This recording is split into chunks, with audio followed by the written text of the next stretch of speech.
Hello दोस्तों, एक बार फिर से आप सबका मेरे अपने इस यूट्यूब चैनल पर स्वागत है। आज के इस वीडियो में हम बेसिक इलेक्ट्रॉनिक्स के बारे में जानेंगे। आईटीआई के इलेक्ट्रीशियन ट्रेड के अंदर बेसिक इलेक्ट्रॉनिक्स एक छोटा सा चैप्टर लगता है जिसमें हम इलेक्ट्रॉनिक्स की बेसिक बातों के बारे में अध्ययन करेंगे। तो देखते हैं इलेक्ट्रॉनिक्स कहते किसे हैं, उसके बारे में जान लेते हैं। इलेक्ट्रॉनिक्स होती क्या है, इसकी परिभाषा क्या होती है। तो देखो ध्यान से, विद्युत विज्ञान की वह शाखा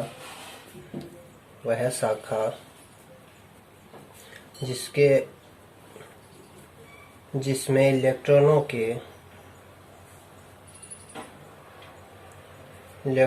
के प्रवाह का अध्ययन निर्वात व अर्धचालकों में किया जाता है।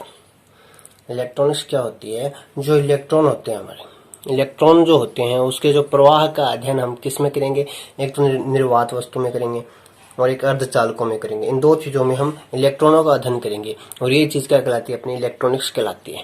निर्वात क्या होती है, एक ऐसा माध्यम होता है जहाँ हवा नहीं होती, वायु नहीं होती। जहाँ वायु शून्य होती है उस वस्तु को क्या कहा जाता है, निर्वात हो जाती है। जैसे एक कोई पाइप की खोखली नली होती है, उसमें से अगर आप हवा निकाल लेते हो और उसे सील बंद कर देते हो दोनों तरफ से, तो वो क्या हो जाती है, निर्वात हो जाती है। वो स्थान क्या हो जाता है, निर्वात हो जाता है। और अर्धचालक जो होते हैं उनमें चालक, अचालक और अर्धचालक एक पदार्थ की 3 श्रेणी होती है। तो अर्धचालकों में इलेक्ट्रॉनों का अपन अध्ययन करेंगे, वो चीज़ क्या कहलाएगी, इलेक्ट्रॉनिक्स होगी। अब इलेक्ट्रिकल और इलेक्ट्रॉनिक्स जो जितने भी उपकरण होते हैं, उन उपकरणों का निर्माण करने के लिए हमें मुख्य रूप से 2 घटक चाहिए होते हैं। तो वो 2 घटक कौन कौन से होते हैं। पहला जो घटक होता है, कंपोनेंट होता है, उसे हम पैसिव घटक कहते हैं, पैसिव कंपोनेंट कहते हैं। और दूसरा जो घटक होता है वो एक्टिव कंपोनेंट होता है, एक्टिव कंपोनेंट। इन 2 घटकों के निर्माण से हम इलेक्ट्रिकल और इलेक्ट्रॉनिक्स उपकरणों का क्या करते हैं, निर्माण करते हैं। पैसिव कंपोनेंट जो होते हैं उन्हें हम हिंदी में कहते हैं निष्क्रिय घटक। इन्हें निष्क्रिय घटक कहा जाता है। और जो एक्टिव कंपोनेंट होते हैं उन्हें सक्रिय घटक कहा जाता है। अब निष्क्रिय घटक के बारे में देखते हैं कि निष्क्रिय घटक होते क्या हैं। तो निष्क्रिय घटक होते हैं वे घटक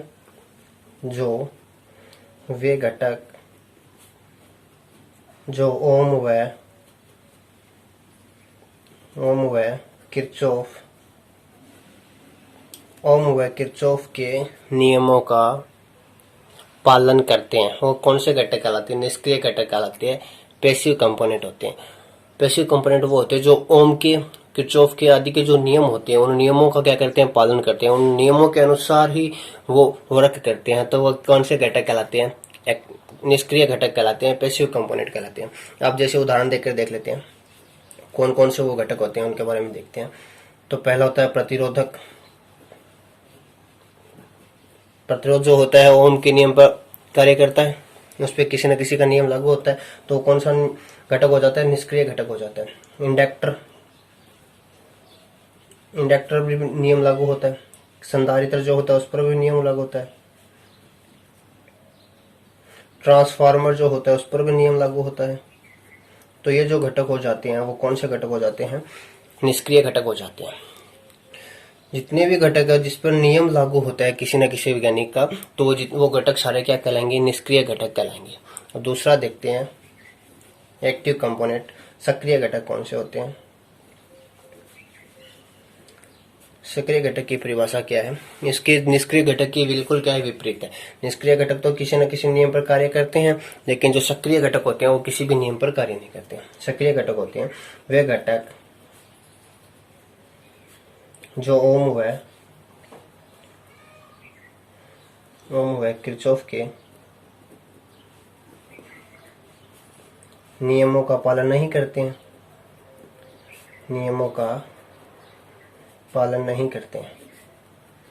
वो कौन से घटक कहलाते हैं, सक्रिय घटक कहलाते हैं। एक्टिव कंपोनेंट होते हैं वो सारे। कौन कौन से होते हैं एक्टिव कंपोनेंट, उसके बारे में देख लेते हैं। एक्टिव कंपोनेंट होता है डायोड जो होता है वो एक्टिव कंपोनेंट होता है।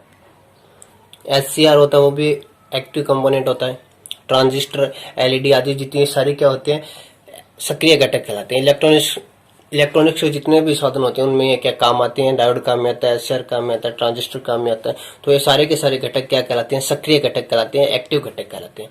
और एक्टिव और जो पैसिव घटक है उनकी परिभाषा क्या है, इतनी है कि एक तो उनके नियम या किरचॉफ के नियम का पालन करते हैं और दूसरे इनका पालन नहीं करते हैं। तो इन दोनों के बारे में आपको कंफ्यूज नहीं होना है, अच्छे से याद करना है। अब हमारे पास दो तरह के घटक हो जाते हैं, निष्क्रिय और सक्रिय। हम इलेक्ट्रॉनिक्स के बारे में पढ़ रहे हैं, बेसिक इलेक्ट्रॉनिक्स पढ़ रहे हैं। तो इलेक्ट्रॉनिक्स उपकरणों का हम निर्माण करेंगे तो उसमें मुख्य रूप से हमें जो घटक चाहिए होंगे वो सक्रिय घटक चाहिए होंगे। सक्रिय घटकों द्वारा ही हम इलेक्ट्रॉनिक्स उपकरणों का क्या कर पाएंगे, निर्माण कर पाएंगे। अब हम सक्रिय घटकों के निर्माण की प्रक्रिया देखते हैं कि सक्रिय घटकों का निर्माण हम कैसे कर सकते हैं, तो उनके बारे में देखते हैं। तो सक्रिय घटकों का निर्माण जो होता है वो मुख्य रूप से अर्धचालक पदार्थों द्वारा किया जाता है।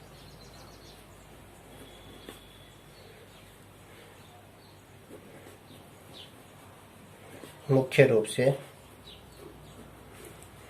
अर्धचालक जो पदार्थ होते हैं उनके द्वारा किया जाता है। सेमीकंडक्टर जो होते हैं अर्धचालक पदार्थों द्वारा किया जाता है सक्रिय घटकों का निर्माण। अर्धचालक जो पदार्थ होते हैं कौन कौन से होते हैं, हम जो सक्रिय घटकों का निर्माण करेंगे तो इसके निर्माण होते हो सक्रिय घटकों के निर्माण हेतु जर्मेनियम व सिलिकॉन नामक जो अर्धचालक होते हैं वो काम में लाए जाते हैं। सक्रिय घटकों का निर्माण करेंगे तो मुख्य रूप से दो अर्धचालक काम में लेंगे। कौन कौन से लेंगे, एक तो जर्मेनियम काम में लेंगे, एक सिलिकॉन काम में लेंगे। अब जर्मेनियम और सिलिकॉन के बारे में जान लेते हैं कि क्या कुछ है, थोड़ा सा इनके बारे में देख लेते हैं। पहले जर्मेनियम के बारे में देख लेते हैं थोड़ा सा। तो जर्मेनियम को हम जी से दर्शाते हैं, इसको प्रतीक जी द्वारा, प्रतीक इसका होता है जी द्वारा इसे प्रदर्शित करते हैं। और जर्मेनियम का जो परमाणु क्रमांक होता है वो भी आपको ध्यान में रखना है।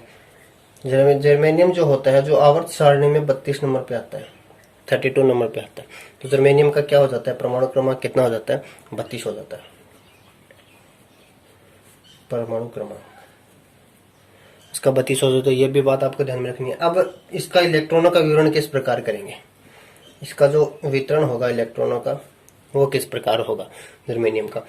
जब हम किसी पदार्थ को इलेक्ट्रॉनों को, उसमें इलेक्ट्रॉनों की जो कक्षा होती है उस कक्षा में किस तरह से भरा जाता है इलेक्ट्रॉनों से देखते हैं।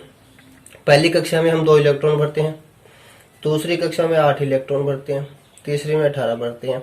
वो 2n² सूत्र होता है एक, इस सूत्र द्वारा क्या करते हैं, परमाणु जो प्रथम 4 कक्षाएं होती है उसमें इलेक्ट्रॉन इस सूत्र द्वारा भर सकते हैं।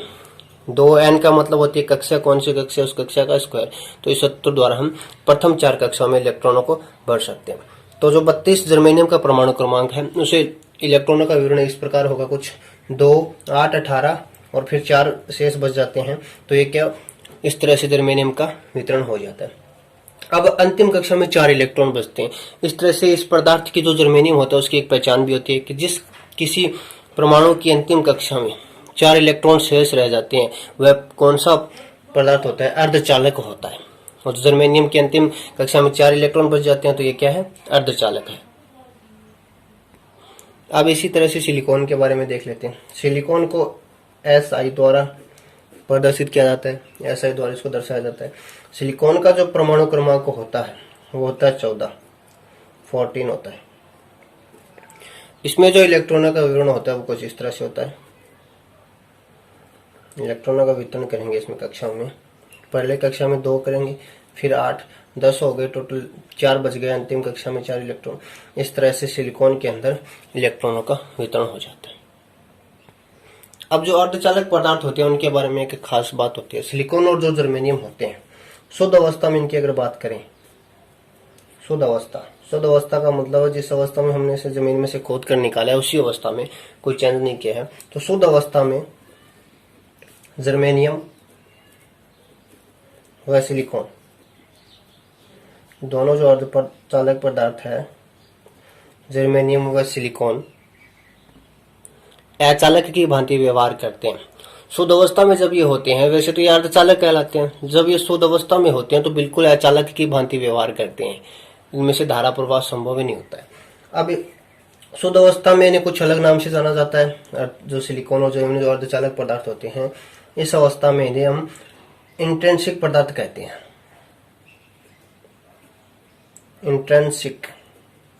इंट्रिंसिक को हम कहते हैं हिंदी में निज पदार्थ। शुद्ध अवस्था में जब सिलिकॉन और जर्मेनियम होते हैं, इस अवस्था में से कौन सा पदार्थ कहा जाता है? इंट्रिंसिक पदार्थ कहते हैं। ये परीक्षा में पूछा जा सकता है कि शुद्ध अवस्था में जर्मेनियम और सिलिकॉन जो होते हैं उन्हें किस नाम, जो अर्धचालक होते हैं उन्हें दूसरे किस नाम से जाना जाता है? तो वो जो पदार्थ होते हैं वो इंट्रिंसिक पदार्थ कहलाते हैं। अब इनमें कुछ अशुद्धि मिलाई जाती है। अशुद्धि मिलाकर उनकी क्या करते हैं? चालकता बढ़ाते हैं। अन्य पदार्थों की क्या अशुद्धि मिला देंगे जिससे इनकी क्या हो जाएगी? कुछ चालकता बढ़ जाएगी, जिसमें से उनमें क्या हो जाएगी? धारा प्रवाह कुछ ना कुछ संभव हो जाएगा। कुछ ना कुछ अशुद्धि मिलाने के बाद जब ये अशुद्धि युक्त हो जाएंगे तो अशुद्धि युक्त जो अर्धचालक पदार्थ होंगे वो एक्सट्रिंसिक के नाम से जाने जाएंगे। एक्सट्रिंसिक यानी कि अपद्रव्य पदार्थ कहलाएंगे। जब ये शुद्ध अवस्था में हो गए तो इंट्रिंसिक पदार्थ कहलाएंगे, और जब ये अशुद्ध अवस्था में आ जाएंगे तो उन्हें कौन सा कहेंगे? एक्सट्रिंसिक पदार्थ कहेंगे। जिससे क्या होगा? इसमें कुछ न कुछ धारा का प्रवाह संभव हो जाएगा। अब जो अर्धचालक पदार्थ होते हैं उनमें अशुद्धि मिलाकर क्या करते हैं? दो प्रकार के पदार्थों का निर्माण करते हैं। अर्धचालक पदार्थों में अशुद्धि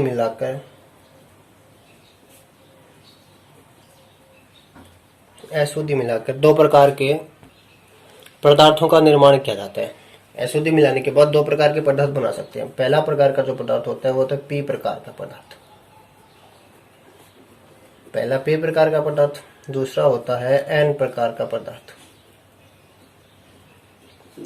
दो तरह के पदार्थ बना सकते हैं अशुद्धि मिलाकर अर्धचालक में।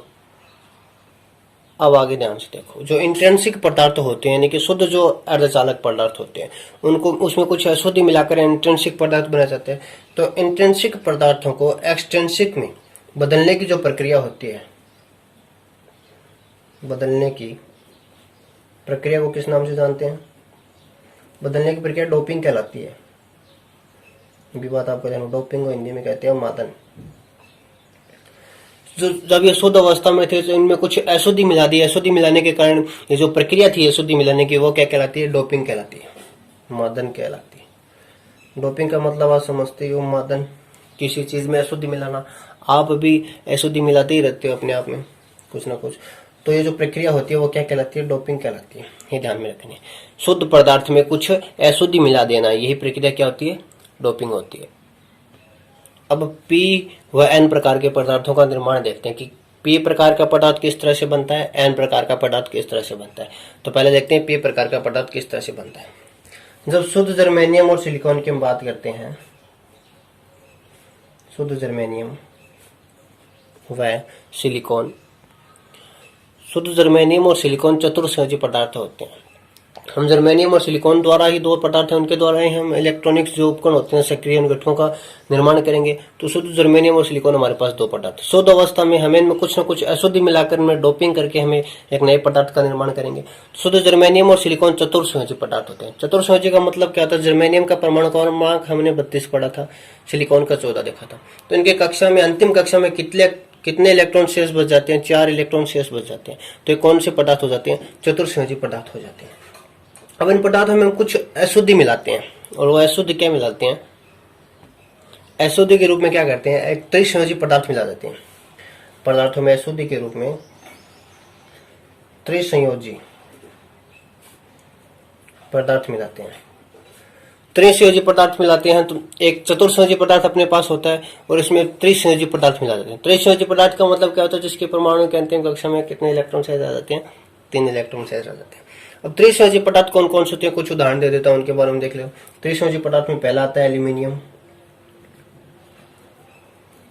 एल्यूमिनियम जो होता है वो त्रिसंयोजी पदार्थ होता है। दूसरा आता है बोरान, फिर आता है इंडियम, और एक होता है गैलियम। ये जो पदार्थ होते हैं ये क्या होते हैं? त्रिसंयोजी पदार्थ होते हैं। एल्यूमिनियम होता है, बोरान होता है, इंडियम होता है, गैलियम होता है।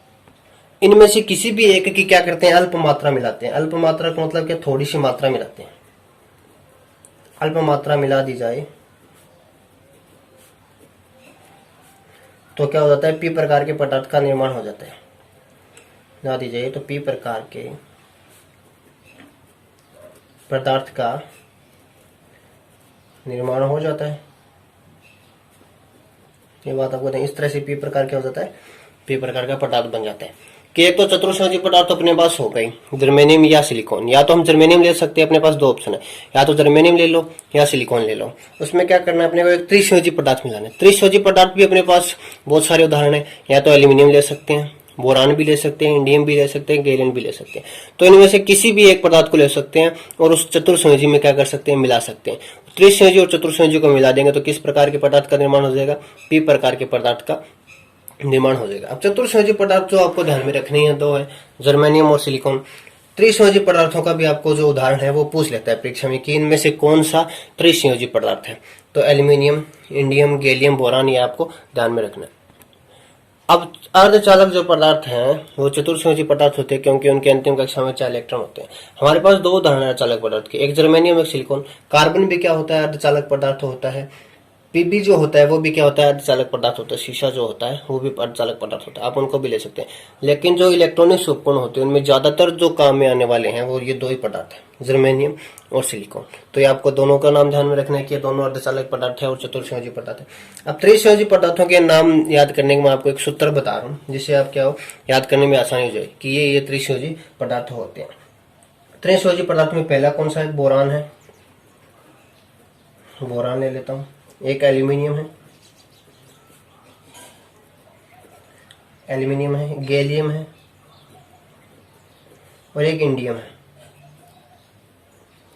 ये चार के बारे में देखा है। बोरान को बी द्वारा दर्शाते हैं, एल्यूमिनियम को एल द्वारा दर्शाते हैं, गैलियम जो होता है जी होता है, इंडियम जो होता है IN होता है। तो इस तरह से हम ये जो चार अपने पास पदार्थ हैं इनको कैसे याद रख सकते हैं, इनके लिए एक सूत्र बना रहा हूं। बैंगन, आलू, गाजर, इन, थैला। ये सूत्र याद कर लो, इससे क्या हो जाएगा आपको ये तीनों याद करने में आसान हो जाएगी कि बैंगन, आलू, गाजर, इन, थैला।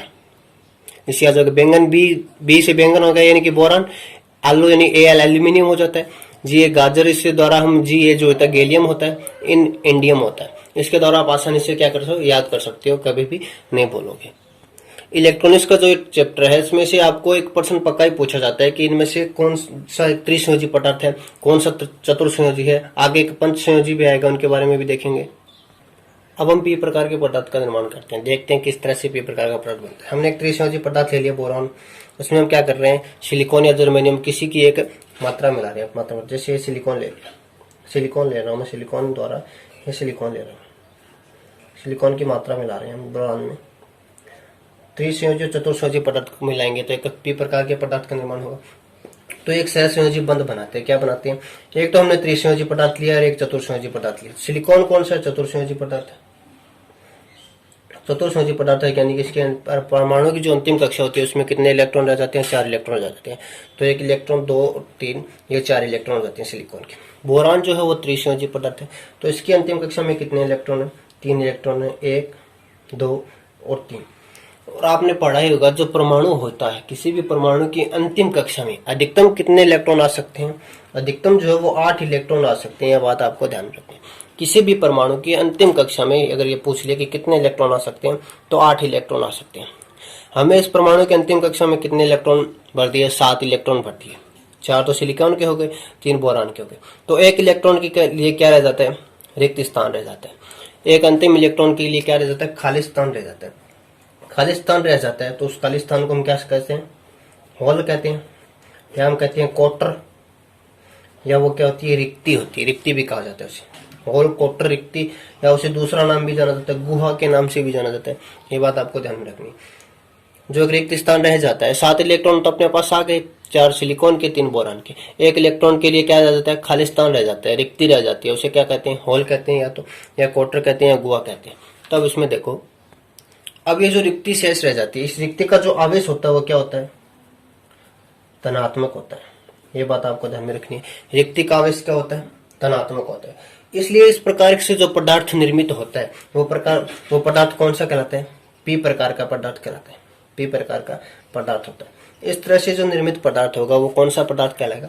पी प्रकार का पदार्थ कहलाएगा। क्योंकि कुल इलेक्ट्रॉन जो होते हैं वो 7 इलेक्ट्रॉन बांट लेते हैं आपस में, एक इलेक्ट्रॉन के लिए रिक्त स्थान रह जाता है, तो वो रिक्त स्थान जो होता है उसका जो आवेश होता है वो धनात्मक होता है। इसीलिए इस प्रकार से जो निर्मित पदार्थ होता है वो क्या कहलाता है? पी प्रकार का पदार्थ, पी यानी कि पॉजिटिव। तो इस तरह से पी प्रकार के पदार्थ का निर्माण हो जाता है। आगे कल की क्लास में हम एन प्रकार के पदार्थ का निर्माण करेंगे इसी तरीके से। तो आज की क्लास में अगर आपको कोई दिक्कत आई हो तो मुझे कमेंट करके पूछ लेना दोस्तों। वीडियो को ज़्यादा से ज़्यादा शेयर करो, लाइक करो। ओके दोस्तों, धन्यवाद आप सबका।